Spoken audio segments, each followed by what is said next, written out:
Welcome to the video, guys. Just a quick one here relating to the EU and the possibility, like I said in my video the other day, that Italy might be on its way out of the EU sooner rather than later.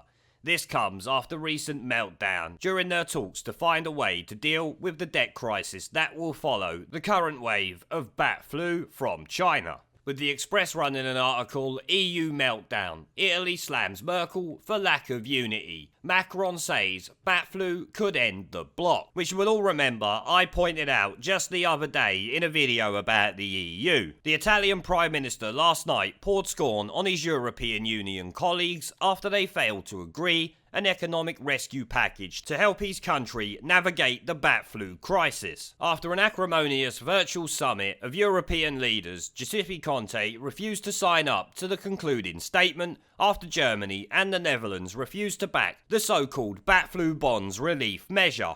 They clashed over the creation of a joint Eurozone debt instrument to help finance the bloc's response to the global pandemic. The Italian issued a tough ultimatum, giving the European Council just 10 days to return with an adequate solution after the video conference ran 3 hours over the schedule. So there, Italy are offering ultimatums, either sort this out or we'll go and do it ourselves, is essentially what they're trying to say. Because let's be honest, they are trying to stop happening to them what obviously happened to Greece nearly 10 years ago now. Because we all know if the EU helps to bail out a country, they put some stringent measures in there that require them to pay it back and leads to austerity on steroids. Council President Charles Michel managed to save the emergency summit from complete collapse by brokering a second discussion in 2 weeks' time. No, it was a complete collapse. They just have to come back in 2 weeks' time because they're all locked in to the European Union. And of course the Euro.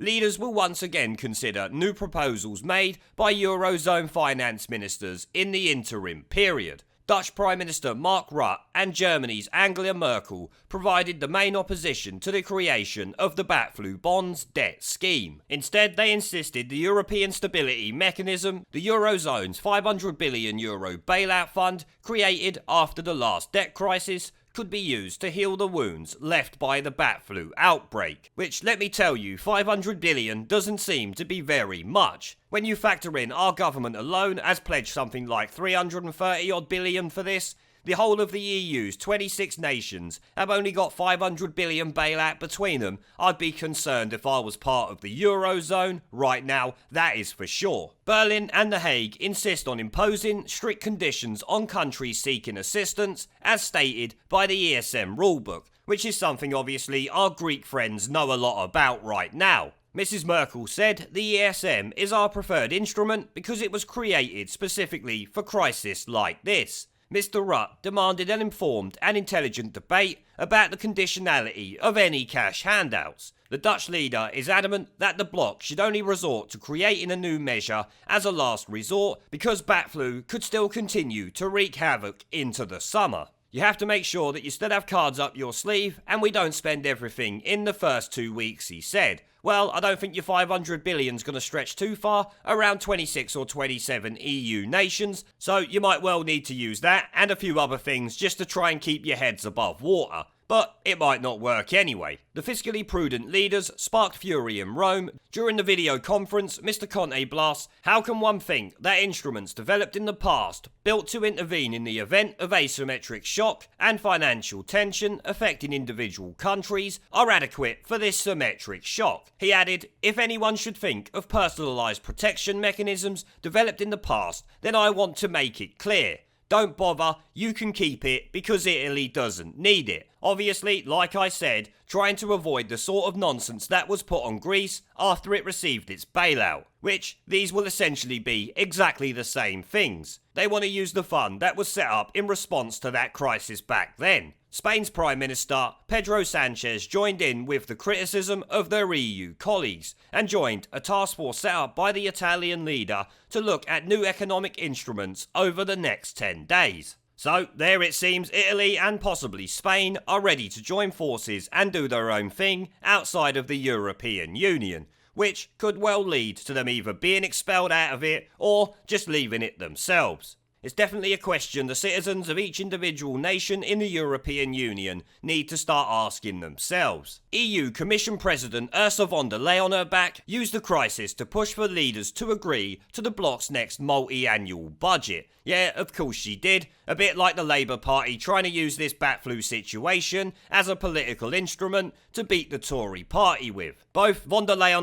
and of course the Corbynated chicken and his merry band of losers are no more than a bunch of snivelling shitweasels. She said the strongest sign for European solidarity is a strong European budget. Yeah, of course it is, because it keeps you in a job. They will have to be discussed over the next weeks. We will have to come to a solution. Yeah, because you need some money, don't you? Because the EU doesn't make money on its own, it just takes it from every single nation that is a part of its corrupt political union. More worrying for the bloc, France's Emmanuel Macron used his intervention to predict the downfall of the Brussels project unless leaders show solidarity throughout this crisis. What's at stake is the survival of the European project, he told the 26 leaders. The risk we are facing is the death of Shenzhen, and I think many people will celebrate the moment when that happens. I, for certain, will be one of them, and it is going to happen, that is for sure. Whether it will be from this crisis or not remains to be seen. The EU is not going to last forever, but it would appear that Italy and possibly Spain are ready to go their own way and deal with this situation because, of course, the EU can't sort nothing out, and instead want to give them bailouts that would then impose massive sanctions on them countries. But hopefully, as Macron said, this spells the end of the European Union. Then we can trade with our individual partners on terms that suit both individual countries, instead of what worthless fuckpigs in Brussels claim that we should do.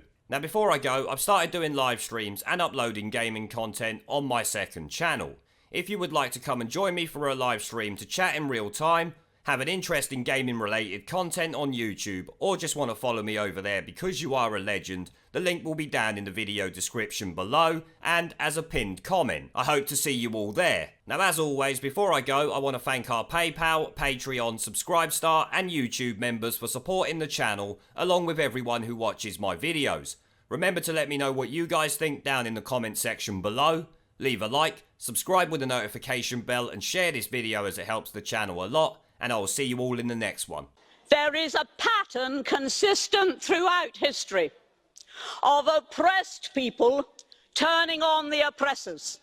Slaves against their owners, the peasantry against the feudal barons, colonies, Mr. Verhofstadt, against their empires. And that is why Britain is leaving. And it doesn't matter which language you use, we are going and we are glad to be going. We're off.